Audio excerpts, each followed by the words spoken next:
bonjour à tous, bienvenue dans cette nouvelle vidéo. Aujourd'hui, je vais vous présenter en fait ma méthode pour exporter mes photographies pour bien les faire sortir sur Facebook et les autres médias sociaux.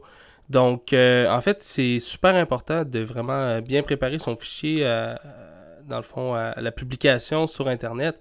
Parce qu'en fait, c'est que les médias sociaux comme Facebook, par exemple, vont appliquer leur propre compression sur votre image.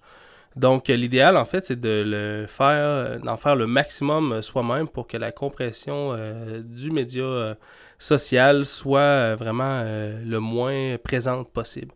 Donc, spécialement avec Facebook, si on met une photographie qui est en très haute résolution, généralement, on va perdre vraiment beaucoup en qualité. Parfois, les images vont avoir l'air même floues, alors qu'elles sont bien nettes dans la réalité. Donc, ici, j'ai une magnifique photographie que j'ai prise à l'île d'Orléans au mois de janvier. Et donc, tout simplement, dans Lightroom ici j'ai mon produit qui est final. Donc, je vais cliquer sur « Exporter ».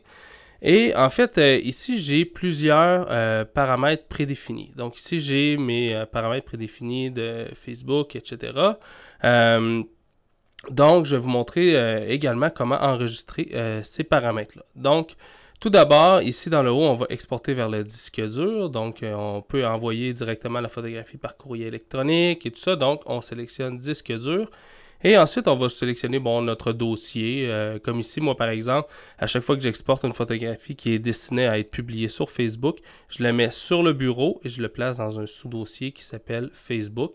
Ça, c'est vraiment libre à chacun de vous de décider justement où vous exportez vos photos. Ça peut être dans le dossier de la photo d'origine, etc. Donc, dénomination du fichier, moi personnellement, je touche pas à ça, donc je vais fermer ça.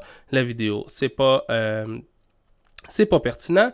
Paramètres de fichier, donc format d'image JPEG, donc étant donné que notre photographie, on veut qu'elle soit lisible par le plus grand nombre de plateformes.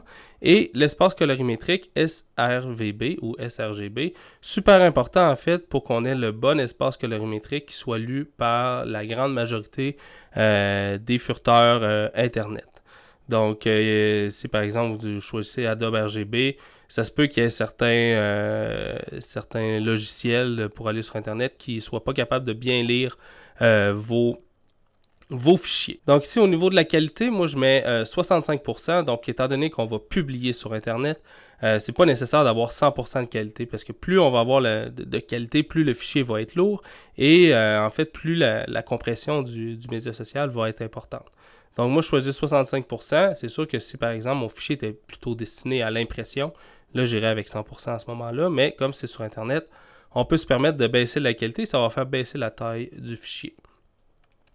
Ensuite, ici, dimensionnement de l'image. Donc, on va redimensionner notre image. Comme je disais, si on importe une photographie en très très haute résolution, donc on va avoir, en fait, c'est le média social qui va compresser notre image. Donc, c'est super important de redimensionner notre image. Moi, je mets sur le bord large, je mets 2000 pixels. Et super important de cliquer ne pas agrandir. Donc, si vous avez un fichier qui est moins de 2000 pixels, donc le logiciel n'agrandira pas votre fichier. Si on ne coche pas ça à ce moment-là, c'est le logiciel qui va agrandir l'image, donc on ne veut vraiment pas ça.